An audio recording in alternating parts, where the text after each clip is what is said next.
The city is falling, King! You can escape! Ships are ready! I cannot run! These are my people! I will fight! This is the story of Constantinople, 1,000 years. The strongest walls the world had ever seen. No king could conquer them. No army could break them. Hold the line! Push them back! Bring up the towers! Fire! Every siege failed. Every ruler turned back. Constantinople, a city that wasn't just a city. It was a fortress, a symbol, a legend. And for 1,000 years, it had never fallen. But then, history took a turn no one saw coming.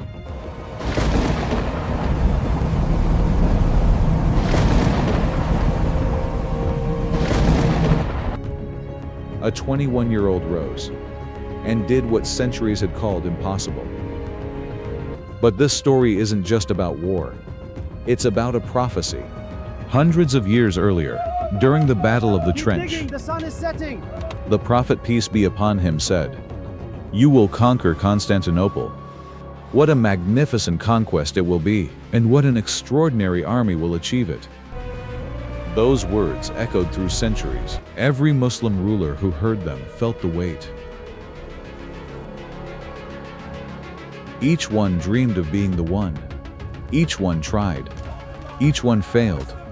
For 7 centuries, the prophecy waited. Then came Mehmed II.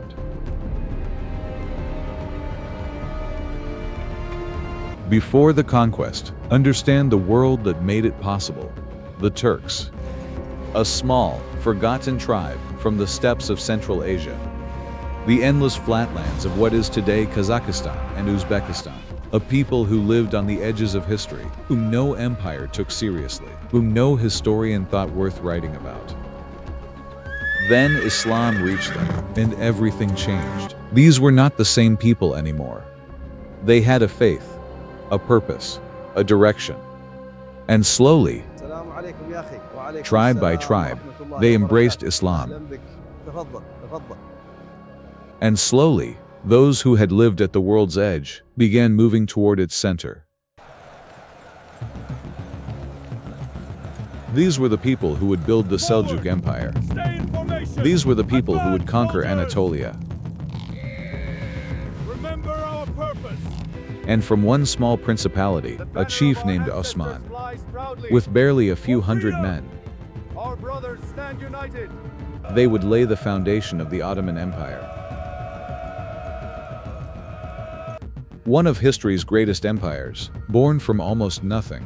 And on the other side of history stood Constantinople, the heart of the Byzantine Empire, 3 sides wrapped in deep, unforgiving sea. The fourth, protected by double walls, towers rising every 50 meters. A moat stretching the entire length. Great armies had come, legendary generals had tried. Arab forces, Viking mercenaries, Crusader knights.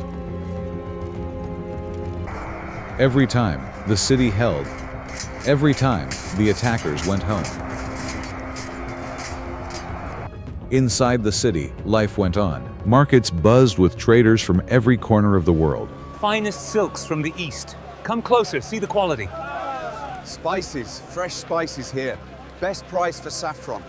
Churches breathed centuries of incense and prayer. Children ran through cobblestone streets. I'm gaining on you. Wait for me. Old men sat in doorways, Beast, completely unarmed. telling stories We their were grandfathers vastly had told them. outnumbered, facing certain defeat. The people of Constantinople knew the Ottomans were coming. They had heard it before, and they believed what they had always believed, that these walls had never fallen, and they never would. That belief was their greatest strength. It was also their blindest weakness. While other princes played, he studied maps. While others rested, he planned. At just 12 years old, When his father Sultan Murad II refused to lead the army into battle, Mehmed wrote him a letter. A son, writing to his father. He wrote, "If you are the Sultan, come and lead your army. But if I am the Sultan, then I command you, lead my forces." 12 years old, and he meant every word. His father led the army. They won. But the real message had already been sent. This boy was unlike any who had come before him. Mehmed didn't just train with swords. He mastered 7 languages: Arabic, Greek, Latin, Persian, and more. He read the campaigns of Alexander the Great before sleep. He studied Roman emperors, not just their victories but their failures. And most of all, he studied Constantinople. Its walls, its angles, its weak points.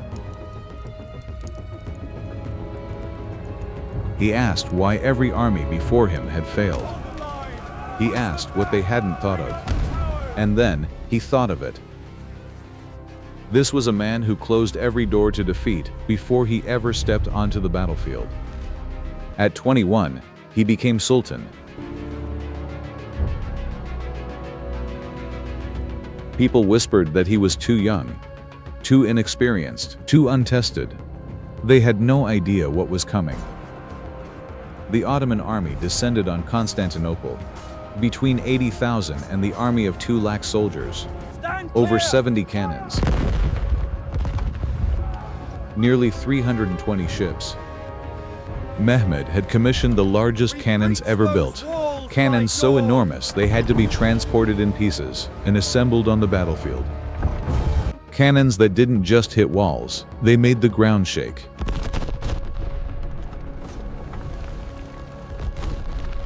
Every explosion rippled through the city. Every blast cracked stone and shattered nerves. Inside Constantinople, people lived in a kind of slow terror. A mother held her child so tight her arms ached. Every time a cannon fired, she shut her eyes and whispered a prayer. An old historian sat by candlelight, writing, "Perhaps this is the last night. Perhaps no one will be alive to read these words tomorrow." Soldiers stood their posts through cold, sleepless nights, fear in their chests, doubt in their minds.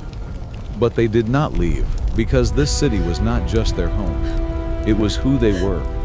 But the greatest obstacle wasn't the walls. It was the Golden Horn, a narrow waterway on the city's northern side, sealed off by a massive iron chain stretched from shore to shore. No ship could pass. It had stopped every naval force before. Mehmed stood before it and refused to accept it as a limit. He had an idea so strange, so audacious, that even his own commanders thought he had lost his mind. One ship at a time was hauled over land. Wooden tracks were laid across the hills. Grease was poured over the logs. And then, slowly, silently, one ship at a time was hauled over land.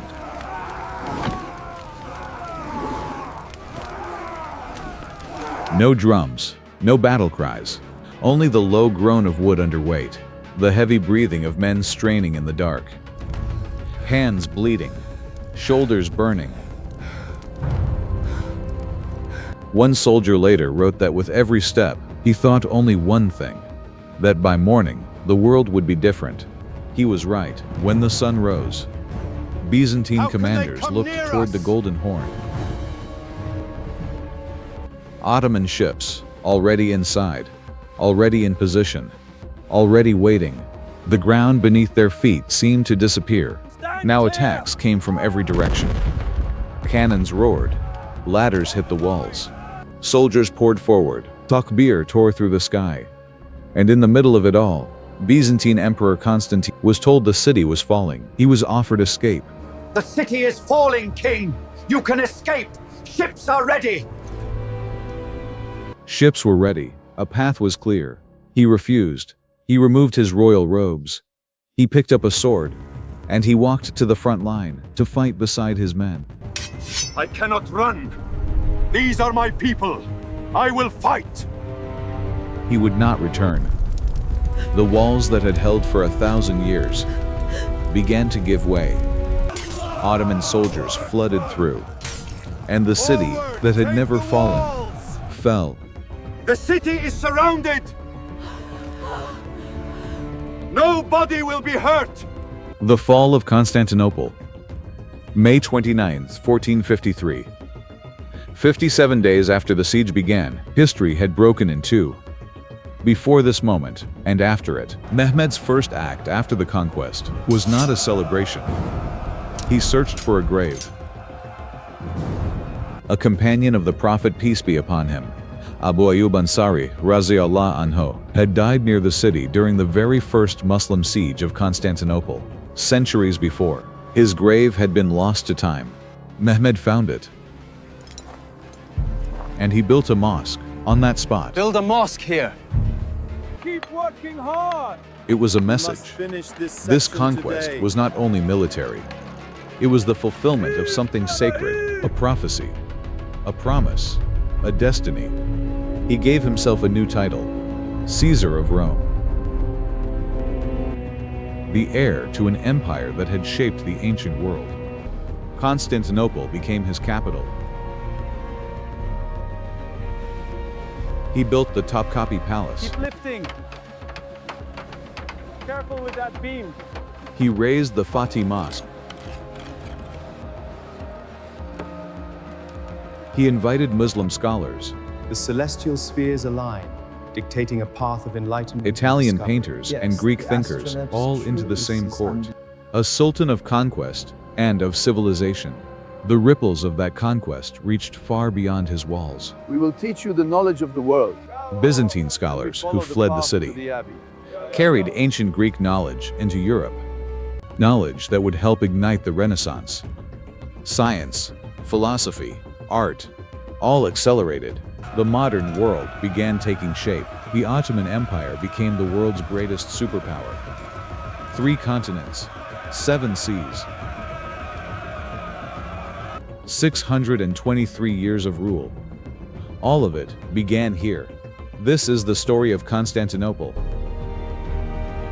Subscribe and let me know which part hit you the hardest.